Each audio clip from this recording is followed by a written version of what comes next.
Câmara aprova a lei para que redes sociais protejam menores. Decisão vem após escândalo de suposta exploração sexual infantil. Esquema de venda ilegal de remédio é desmantelado no Paraná. Alucinógeno era vendido em clínica psiquiátrica do estado. Pela sexta vez, Portos do Paraná conquistam título de melhor gestão portuária do país. Paranaguá e Antonina batem recordes de movimentação. Em Santa Catarina, SAMU recebe motolâncias, equipamentos e uniformes. Entregas dos materiais modernizam e agilizam atendimentos das equipes. Investigação da Polícia Federal aponta que Bolsonaro teria cogitado pedir asilo na Argentina. Polícia encontrou plano em celular apreendido do ex-presidente. Estados Unidos enviam 3 navios de guerra para a costa da Venezuela. Embarcações são equipadas com sistema de mísseis guiados. E você vai ver também: ícone de famoso personagem do cinema será leiloado. Sabre de luz de Darth Vader é avaliado por uma fortuna. Essas e outras notícias a partir de agora no Pix News.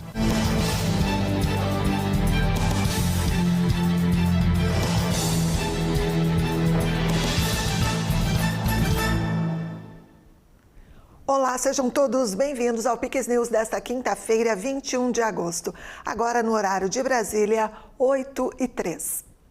A Câmara dos Deputados aprovou um projeto de lei que amplia as obrigações das plataformas digitais para proteger os menores de idade nas redes sociais, em meio a um escândalo de suposta exploração sexual infantil envolvendo o influenciador digital Ítalo Santos. A votação foi adiantada após a denúncia feita pelo comediante Felca sobre a suposta exploração sexual infantil envolvendo o influenciador digital Ítalo Santos. O presidente Lula defende a regulamentação das Big Techs. Já a oposição acusa o governo e a justiça de tentativa de censura contra as plataformas. O texto obriga as empresas a fazer verificações de idade mais rigorosas e a vincular as contas de menores de 16 anos às dos pais, entre outras disposições. As plataformas que violarem as regras vão ser punidas com multas de até R$50 milhões, suspensão ou, em casos de reincidência, proibição. A lei entrará em vigor 1 ano após a sanção presidencial. Agora deve voltar ao Senado para a aprovação definitiva. Em operação, nesta quarta-feira, a Polícia Civil do Paraná prendeu 4 pessoas envolvidas em um esquema de venda de remédio ilegal que acontecia na cidade de Piraquara, na região metropolitana de Curitiba. A operação é resultado de uma investigação iniciada em dezembro de 2024. Na ocasião, uma vítima procurou a polícia para denunciar que havia sido internada involuntariamente para tratamento psiquiátrico em uma clínica na cidade de Piraquara. No local, recebeu tratamento com medicamentos psicodélicos à base de ibogaína, no valor de R$12 mil, que foi depositado na conta corrente de uma psicóloga presa em flagrante durante a ação. Então, alguns dos pacientes relataram, e a gente ouviu os pacientes na clínica, foi mais de um, que relatou o seguinte: olha, a gente era constrangido, né, a usar esse tratamento, fazer uso da medicação, da ibogaína, para que pudesse ter alta. Então, essas pessoas já estão desesperadas, muitas vezes ali, tinha uma que relatou que fazia 6 meses já que estava internada e estava resistindo a tratar com a ibogaína. E aí foi dito para ela que enquanto ela não tratasse, ela não ia ter alta. E aí ela acabou solicitando, pedindo para a família para que pagasse o tratamento, para que ela sim, né, conseguisse aí a alta tão desejada. Foram presos em flagrante 2 homens e 2 mulheres pelos crimes de falsificação de produtos destinados a fins terapêuticos ou medicinais e por associação criminosa. Uma advogada de 51 anos foi presa em um apartamento em Curitiba. No local, os policiais encontraram 390 gramas de substância semelhante à ibogaína, que a suspeita tentou descartar no vaso sanitário, além de cápsulas de remédios para invase da substância e diversas receitas de medicação controlada assinadas e carimbadas por uma médica psiquiátrica de Santa Catarina. O carimbo foi encontrado em posse da suspeita, além de carimbos de outros profissionais da saúde e receituários médicos. Em uma clínica em Piraquara, uma psicóloga, um médico e um enfermeiro também foram presos em flagrante. No local, foram apreendidas substâncias análogas à ibogaína. As investigações miram ainda outras 2 clínicas da região. E o que acontece? Com o enfermeiro estava a substância, ele que passava para os pacientes, com a prescrição dada pela psicóloga, e aí com a aquiescência do psiquiatra, que esse psiquiatra chegava até a suspender tratamentos psiquiátricos, né, nesse paciente. Então, tratamentos com medicação de uso contínuo para esse paciente usar a ibogaína. Então, a gente vê ali uma formação, né, uma associação criminosa que se voltava só para enganar esses pacientes. A gente ainda não sabe o quanto de ibogaína efetivamente tinha nessa substância, que eu falei, é algo feito de forma clandestina, então ali a gente vai precisar, com análise pericial, ver o que efetivamente tinha nessa substância. A ibogaína é uma raiz africana utilizada para tentar tirar a dependência química de pessoas com alcoolismo, usuários de entorpecentes e até mesmo para alguns tratamentos psiquiátricos. Porém, os efeitos colaterais são adversos e perigosos, podendo causar morte. A Anvisa não autoriza o uso do medicamento no Brasil. Outros profissionais ainda responderão pelos mesmos crimes, porém não estavam na clínica de Piraquara no momento das prisões. Com um investimento de R$ 3.700.000, o governador de Santa Catarina, Jorginho Melo, realizou a entrega de motolâncias, equipamentos e uniformes para o Serviço de Atendimento Móvel de Urgência, o SAMU. Em cerimônia na sede da Defesa Civil em Florianópolis, foram repassados 12 motolâncias, 5.000 peças de uniformes aos profissionais e ainda aparelhos de ultrassom e ventiladores pulmonares nas unidades de suporte avançado. Cidades como Florianópolis, Palhoça, Chapecó, Blumenau, Criciúma e Balneário Camboriú foram contempladas com 2 motolâncias cada, num investimento de mais de R$ 400 mil. Em até 20 dias, o serviço estará ativo nestes municípios. Uma entrega importante, dando continuidade a tudo aquilo que a gente vem fazendo para a melhoria da saúde de Santa Catarina. A saúde de Santa Catarina é outra. A gente transformou. Quando a gente assumiu o governo do estado, a saúde era caótica, era desesperadora. Hoje nós estamos com os hospitais reformados. Não está 100% ainda, mas nós vamos chegar lá. Novos hospitais, novas UTI, equipamentos, ambulância nova. Estamos agora com essa motolância, que é para atender mais rápido um acidente, principalmente no verão, um acidente que vai congestionar trânsito, a moto passa mais rápido. É uma inovação de Santa Catarina. O SAMU, nós dando equipamento novo. Não esperamos, o governo federal vai ajudar, a gente já faz na frente. As motolâncias estão equipadas com o essencial para os cuidados com o paciente, como desfibriladores, materiais para controle de hemorragias, equipamentos para suporte básico de vida e outros suprimentos médicos. Servem como apoio das unidades de suporte básico e das de suporte avançado. Os equipamentos móveis, como os aparelhos de ultrassom e ventiladores pulmonares, também irão agilizar e complementar o atendimento. Foram entregues 33 aparelhos de ultrassom e 25 ventiladores pulmonares. As motolâncias, principalmente nas grandes cidades, elas vêm para fazer uma diminuição do tempo-resposta. Elas têm todos os materiais e equipamentos que eu teria numa unidade de suporte básico, com a vantagem que ela se desloca num tempo menor. Então ela evita o trânsito, acesso a locais mais remotos, difíceis. Elas são acionadas pela central de regulação e elas passam a ser o nosso equipamento de primeira resposta, até a chegada do suporte avançado, uma unidade aérea. Então ela soma as equipes de saúde desta forma. Então esses respiradores, esses ultrassons portáteis, eles garantem um acesso à vítima e um tratamento mais eficaz. Ele auxilia o médico na tomada de decisão. No caso do ultrassom, ele atende uma vítima de trauma, onde está com sangramento armazenamento interno, isso é um exemplo, né? Ele vai estar utilizando, isso vai facilitar ele na tomada de decisão, porque essa é a característica do SAMU. Ele faz o atendimento em loco, no local da cena a gente tenta resolver o problema do paciente até encaminhá-lo, né, para um centro aí de referência com tranquilidade. Já os respiradores são respiradores modernos, que eu posso ventilar desde um paciente neonatal, um recém-nascido, até um adulto, né? Então ele dá essa segurança também para a tomada de decisão aí do profissional médico. A entrega das motolanças e dos novos equipamentos faz parte de um plano de modernização permanente do SAMU, que continuará recebendo investimentos ao longo dos próximos meses. Nesta entrega, o investimento total do governo do estado foi de R$ 3.700.000. Santa Catarina deve investir cerca de R$ 6 bilhões na área da saúde ainda em 2025, o que deve configurar o maior montante já reservado à saúde da história do estado, segundo a Secretaria de Estado da Fazenda. Nesta quinta-feira, em Joaçaba, a pavimentação de acesso ao distrito de Nova Petrópolis foi entregue. A cerimônia de inauguração teve participação do governador do estado. Os moradores do distrito de Nova Petrópolis, em Joaçaba, estavam acostumados com uma rotina complicada. Era bastante barro, né? Sempre, ou era barro ou era poeira. A gente sempre brinca que o carro ou estava embarrado ou com pó, né?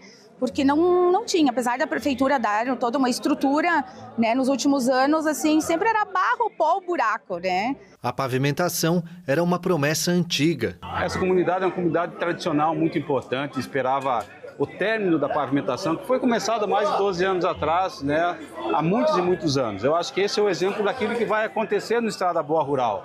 Comunidades, empresas importantes, cooperativas estão instaladas, que esperam esse benefício para melhorar a economia, para ter mais facilidade de acesso, para sair do barro. E obras como essa melhoram a qualidade de vida, melhoram o conforto das pessoas, a produtividade, o escoamento da produção e tudo mais. Foram 5.700 metros de asfalto. O investimento superior a R$ 13 milhões foi compartilhado entre o Estado e a Prefeitura. E o acesso à comunidade, distante 17 quilômetros do centro, foi finalmente inaugurado. Teve até bolo para comemorar. Nós estamos resgatando e dando ao meio oeste, ao oeste de Santa Catarina, aquilo que sempre faltou. Hoje tem um governador que não tem vergonha de dizer que é do meio oeste, que trabalha, que luta, que faz com que a presença do governo aconteça em toda a região. O projeto faz parte do programa Estrada Boa, que neste mês de agosto completou 2 anos de obras pelo estado. O sentimento que fica para os moradores é de gratidão. Nosso sentimento, assim, é de muita gratidão, porque é mais de 40 anos que as pessoas estão esperando. Antes a gente não via assim, possibilidades de desenvolvimento, né? Porque é um bairro afastado da cidade. Então hoje a gente já vê muitas possibilidades de empresas estarem se implantando aqui. Depois que está o asfalto, tem pessoas procurando para morar aqui, comprar lotes, né? Então eu acredito que agora é a nossa oportunidade de desenvolver. Pela 6ª vez consecutiva, os portos de Paranaguá e Antonina, no Paraná, foram eleitos a melhor gestão portuária do Brasil. A solenidade do Prêmio Portos Mais Brasil reuniu autoridades e representantes do setor logístico. E pelo 6º ano consecutivo, o Paraná conquistou o título de melhor gestão portuária do país. A Portos Paraná, empresa pública do estado, administra os terminais de Paranaguá e Antonina. Olha, uma alegria, né? A gente está comemorando aí mais um prêmio pela 6ª vez consecutiva. O melhor porto do Brasil é o Porto de Paranaguá. Eu quero aqui fazer os meus cumprimentos a todos os trabalhadores, estivadores, operadores, né? Todos aqueles que, enfim, fazem um trabalho, cada um na sua área, os terceirizados, diretoria, que fazem o Porto de Paranaguá ser esse grande orgulho para todos nós. Ganhar um prêmio desse já é um grande orgulho. Agora, ganhar 6 vezes seguida é uma demonstração de eficiência de uma equipe fantástica que nós temos no Porto de Paranaguá, que orgulha o nosso estado. O índice avalia 30 métricas, como eficiência operacional, manutenção dos portos aquaviários, regularidade fiscal e transparência. Em 2024, os portos paranaenses movimentaram mais de 66 milhões de toneladas, recorde histórico. A nossa coleção ela vai aumentando, mas é muito trabalho. Obviamente, muitas vezes a gente busca o resultado e por vezes não acontece. Aqui, eu acho que esses anos todos, nosso 7º ano à frente da gestão da Portos do Paraná, todos os diretores imbuídos de um mesmo propósito, que é atingir o melhor resultado de um serviço público eficiente. E isso tem como consequência também os prêmios, sempre muito gratificante receber aqui. Sobre o Porto de Paranaguá, que hoje é uma referência do Brasil, e a gente quer estar aqui ao lado dos estados, dos municípios, podendo estimular cada vez mais o Estado brasileiro a apoiar o setor portuário. O reconhecimento também se deve aos investimentos. Só na obra do Moigão, a maior intervenção portuária do Brasil, estão sendo aplicados mais de 650 milhões de reais para interligar 11 terminais ferroviários. Outro destaque será o novo Pier em T, com investimento de R$1 bilhão do Estado e mais 1,2 bilhão da iniciativa privada. Mas aí é o reconhecimento do trabalho do presidente Luiz Fernando, que vem desenvolvendo um trabalho maravilhoso à frente do Portos do Paraná e acaba subindo a régua. Com resultados cada vez mais expressivos, os portos do Paraná são líderes no escoamento de proteína animal e referência em exportação de grãos, conectando o estado ao mundo. Agora uma pausa e você vai ver a seguir. Investigação da Polícia Federal aponta que Bolsonaro teria cogitado pedir asilo político na Argentina. Flamengo vence Internacional e avança às quartas de final da Libertadores. E ainda, peça rara da saga Star Wars vai a leilão por uma fortuna. Voltamos em instantes.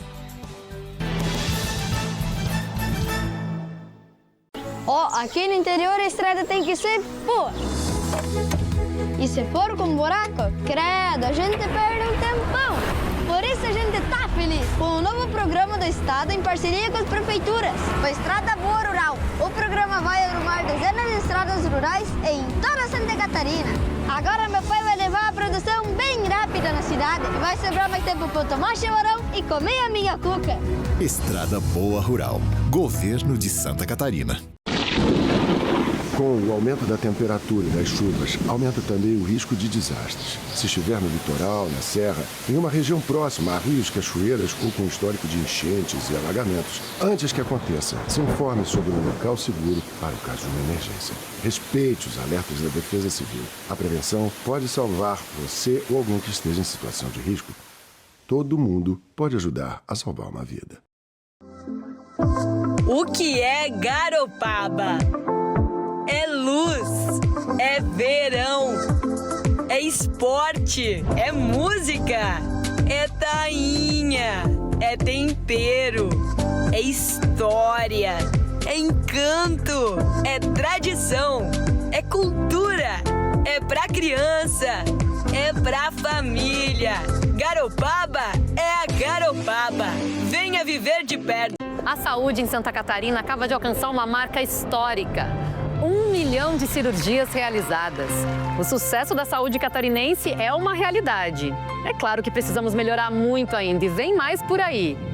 Com investimentos em novas tecnologias e a valorização dos hospitais, estamos fazendo a diferença na vida de milhares de catarinenses. Compromisso com quem mais precisa. Governo de Santa Catarina.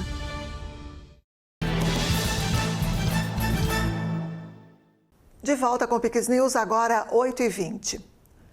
A Polícia Federal afirmou ter encontrado um rascunho de pedido de asilo político à Argentina no celular de Jair Bolsonaro. O documento reforça as suspeitas de tentativa de fuga e embasa o pedido de indiciamento do ex-presidente.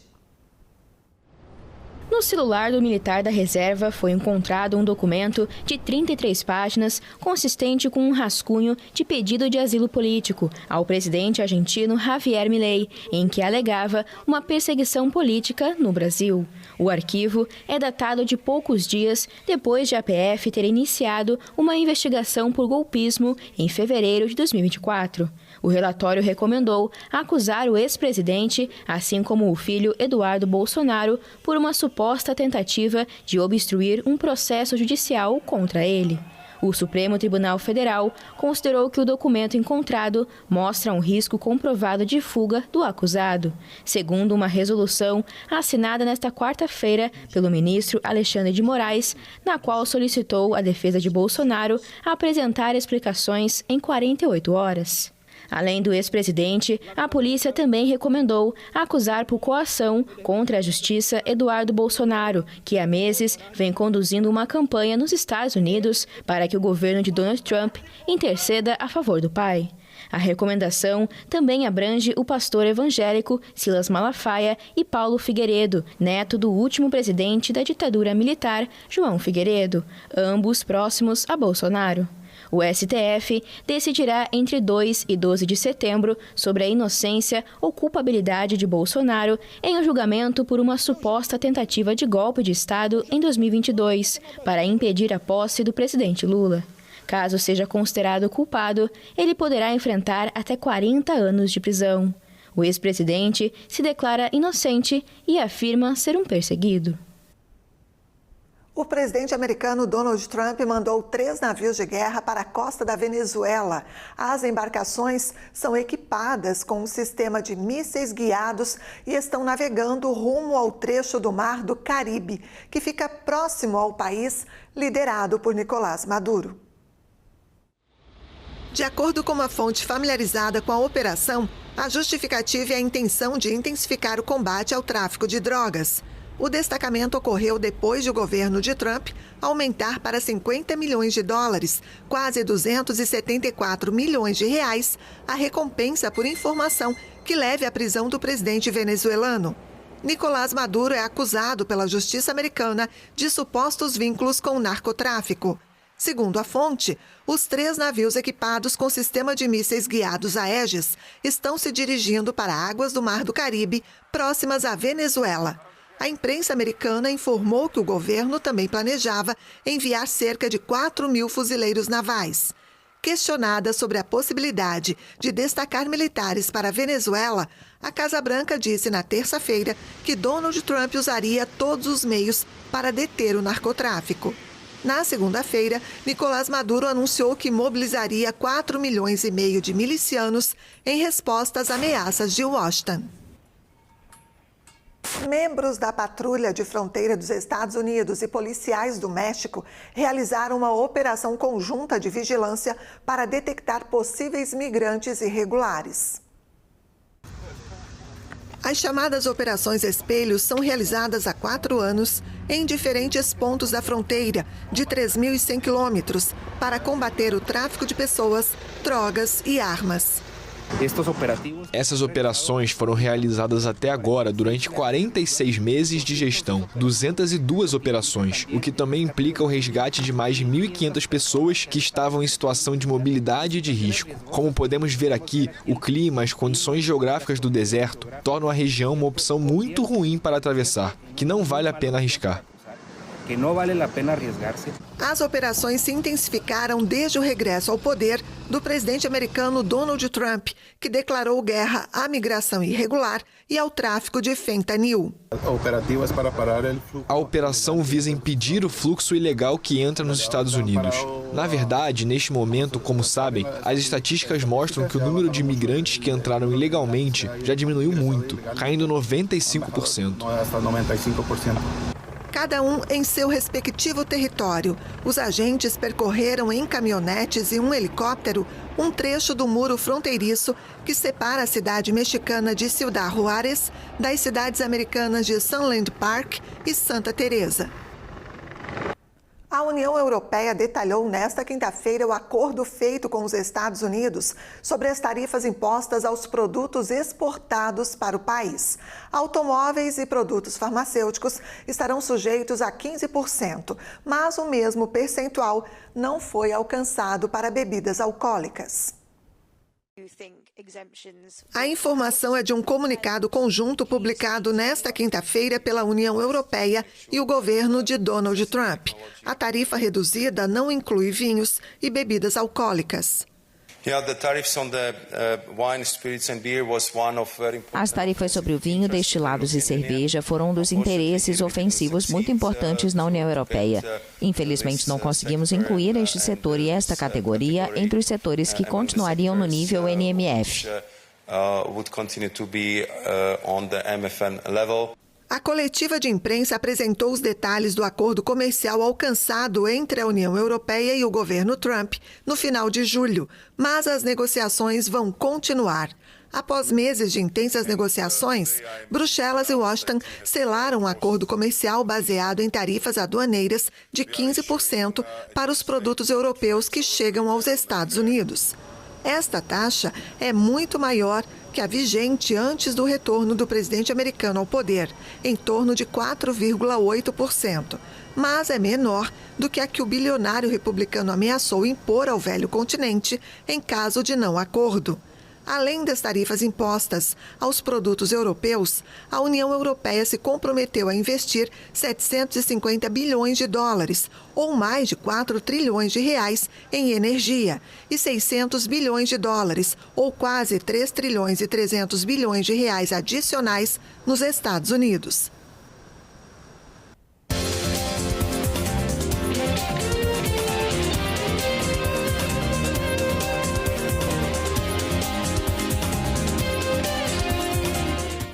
Pelo menos uma dezena de pessoas ficaram feridas e mais de 100 foram detidas após uma batalha campal na noite de quarta-feira entre torcedores do Independiente e da Universidade do Chile durante o jogo de volta das oitavas de final da Copa Sul-Americana. Segundo testemunhas, cerca de 20 pessoas ficaram feridas, algumas por facas. Até o momento, as autoridades argentinas não forneceram informações oficiais sobre o estado de saúde dos hospitalizados. O caos começou quando os torcedores do clube chileno jogaram objetos como paus, garrafas e até cadeiras nas arquibancadas inferiores e laterais, onde estavam os argentinos. Os torcedores do Independente responderam lançando objetos de volta. Os argentinos acabaram subindo na arquibancada superior, agredindo os chilenos e tiraram as roupas dos torcedores da universidade.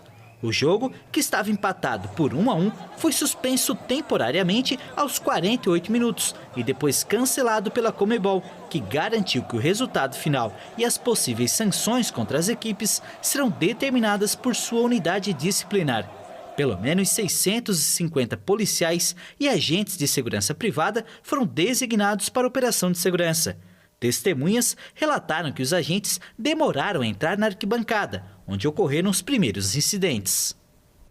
Agora, Libertadores, no duelo brasileiro pelas oitavas de final da competição, o Flamengo levou a melhor sobre o Internacional e está classificado para as quartas de final da competição continental.